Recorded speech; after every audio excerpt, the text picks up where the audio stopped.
You are tuned in to a Fireside chat with Zany Mystic. Join us now on another exciting metaphysical journey. Relax, tune in, drop out, and take a seat by the fire as we explore new realms of possibilities. This is Magenta Pixie. You can find me at magentapixie.weebly.com. But now, here is Zany Mystic and guest. Enjoy the show.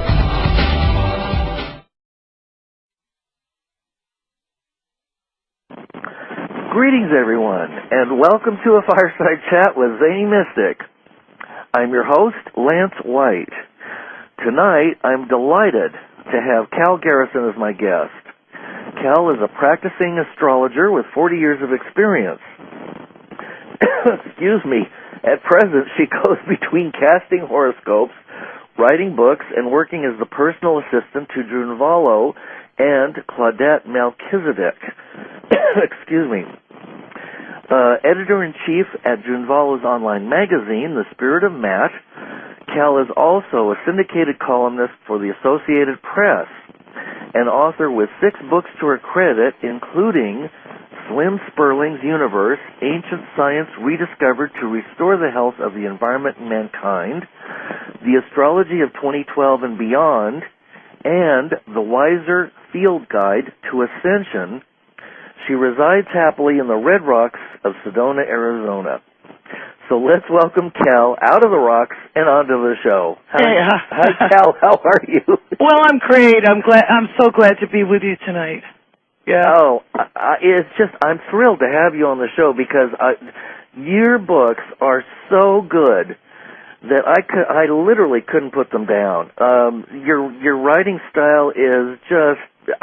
I've yet to read anybody that's so relaxed and casual and yet informative and intelligent. Those 2 books, The Astrology of 2012 and Beyond and The Weiser Field Guide to Ascension, are just incredible. Wow, you're so sweet to say that. And I thank you for the compliments. I always try to write my books so that even your grandmother could understand them, you know? Yeah. Because I don't think it really makes any sense to have great information if nobody wants to read it. And that's a lot of the problem that I have with a lot of the stuff that's been written. So, yeah, no, thank you so much. The books are doing really well, and I hope they're helping people. Oh, good, wonderful. Well, they certainly clarified a lot of things for me. And in the Astrology of 2012, you clarified some questions that I had personally about what's happening astrologically.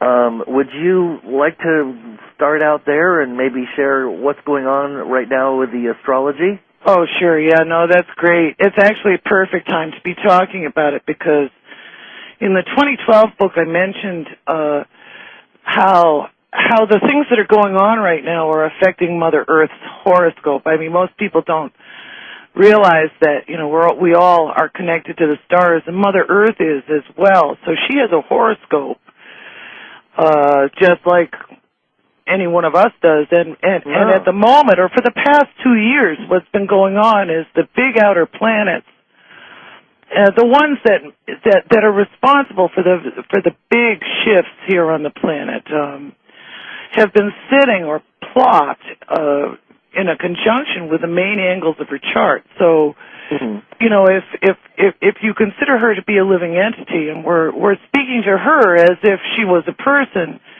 you would basically say that right now your whole world is getting rocked because Pluto is sitting right at the root of the world tree or the tree of life, and Pluto is the thing that, you know, he's the Lord of Hell. He rules over life and death, you know. He has all these really intense, almost mafiosi connotations. And he also happens to rule oil and plutocrats and big business and and the bad guys or the, you know, the power possessors who don't have our best interest in mind. So here he is, sitting at the root of Mother Earth's horoscope, and all of a sudden we have this horrendous cataclysm, okay, in the form of this oil spill, which was not an accident, okay, and all of that, okay, is being exacerbated by the fact that right now Uranus, which is a very, very eccentric, unpredictable, catastrophic type of planet, sitting right on the point that rules the masses, which is known as the Aries point. Right now, Uranus is sitting at 0 degrees Aries. It's within orb of a 90-degree aspect of Pluto, which, of course, is bubbling up from inside the Earth.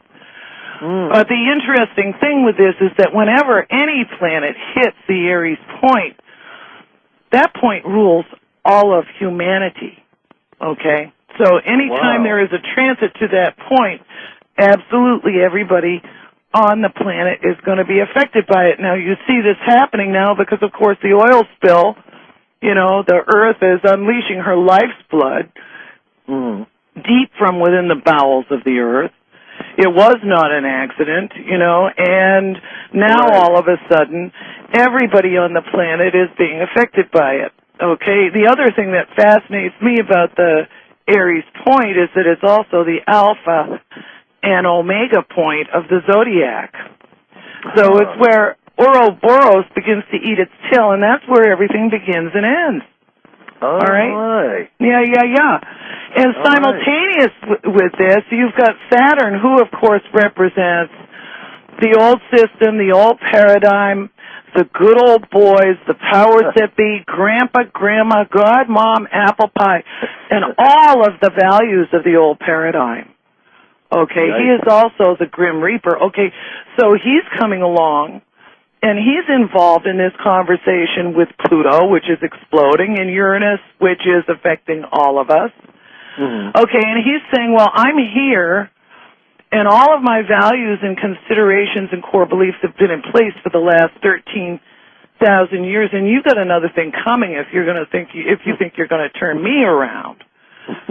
So this thing that's going on right now between the powers that be is very interesting because, of course, the Earth is exploding, and the old guard wants to hold on to their investment in it. And the new people are all set to go with all of these things that have already been invented and been in circulation for, you know, up to 100 years. Okay, these free energy, and nobody wants to listen to them, right? Because the old system is so entrenched. So we're sitting in the middle of all of this right now, and the question is, and the question I think I asked in the 2012 book was, will we wake up or not? Because you see, that is the other indication of this Uranus transit of the Aries point. I mean, among other things, Uranus has this catastrophic aspect, but he also rules consciousness shifts. Okay, so he is the planet that opens the space for human beings to be able to sort of think outside the box whenever it becomes necessary. And the scuttlebutt, you know, in spiritual circles for God knows how long is that, you know, this is going to be a consciousness shift, and that the cataclysmic aspect of this shift we're about to go through can be lessened by the fact that humanity could possibly wake up and ascend to this higher level of consciousness in enough time to cushion the blow, because there is going to be a physical pole shift, okay, that coincides with this consciousness shift that everybody seems to be more receptive to, okay? Right. And, now, you know, the other thing with this, too, is that everybody says, well, we've had, you know, millennial fever before. Every 1,000 years, people think, you know, all kinds of stuff is going to happen. It hasn't happened. But, I mean, if you understand how the cycles of time work, if you understand how the precession of the equinox works, you know, and if you know even a little tiny bit about the Mayan calendar, what you come to understand is that there are millions of cycles that are coming full circle right now. And it's as if we've got this safe that has to, you know, all of the little gears in that lock mechanism are going to come into like a synchronous alignment simultaneously, and I sense that it's at that point that we're probably going to shift out of this reality and into the next one, because it's time. I mean, the Earth is like us. She evolves in cycles, and right now she's ready to sort of move up to the next level of evolution or consciousness. And so like it's about time. well, you know, part of me feels, and I think a lot of people are feeling this way, that they wish it would hurry up. Yes. You know, because I'm really, with you on that one. and a lot of us are feeling like, come on, you know, there's a part of me that feels like I've already made that leap because of the way things are happening in my life, you know. And it seems as if it's more possible for all of us now to understand that, you know, we need to be living as if we were creating this instead of trying to foist it off on the dark forces or the governments of the world or even Mother Nature. You know, that the time has come for us to sort of wake up and be who we came to be, because we've lost our way. Oh, yes, absolutely. And it does seem as if we've kind of given our power away to the powers that be, and they've gladly accepted it and then taken the ball and run with it. So I guess this is that period of time. We would call it the Kali Yuga, or we're in the 6th night now as far as the Mayan calendar goes. We're going to be moving into the 7th day, aren't we, in November? Well, this is what they're saying, yes. And that, I've been paying attention to a lot of different sources on this. I know that from an astrological perspective, there's a window of time that's going on right now that's really pretty volatile. And it's been going on since May, late April. That window of time actually closes in the fall of this year.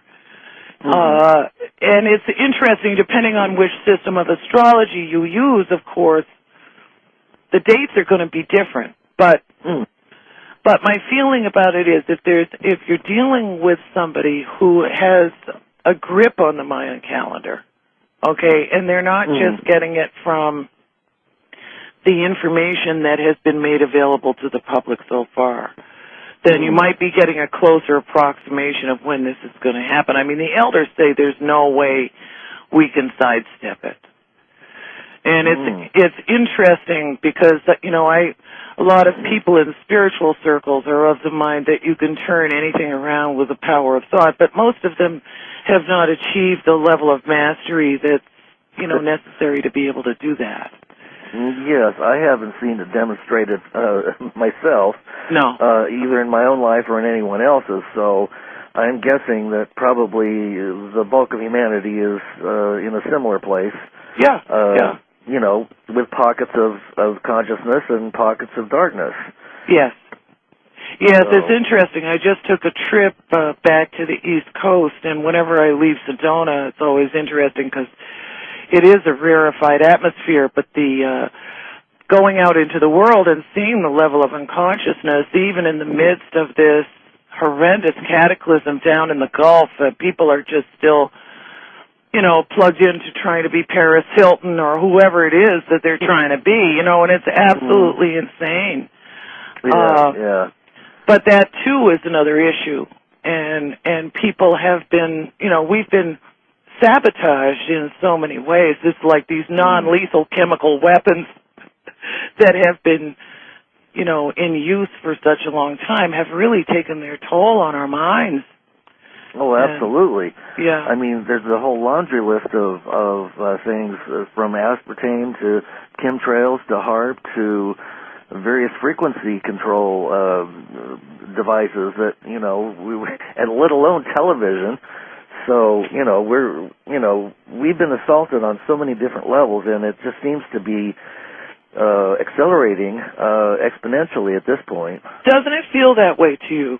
You know, it's very, absolutely. very interesting. I think they've really jacked up all that stuff because, you know, I have I have different things that I do to insulate myself against it, but the whole thing of being able to shield myself these days has been a totally different story.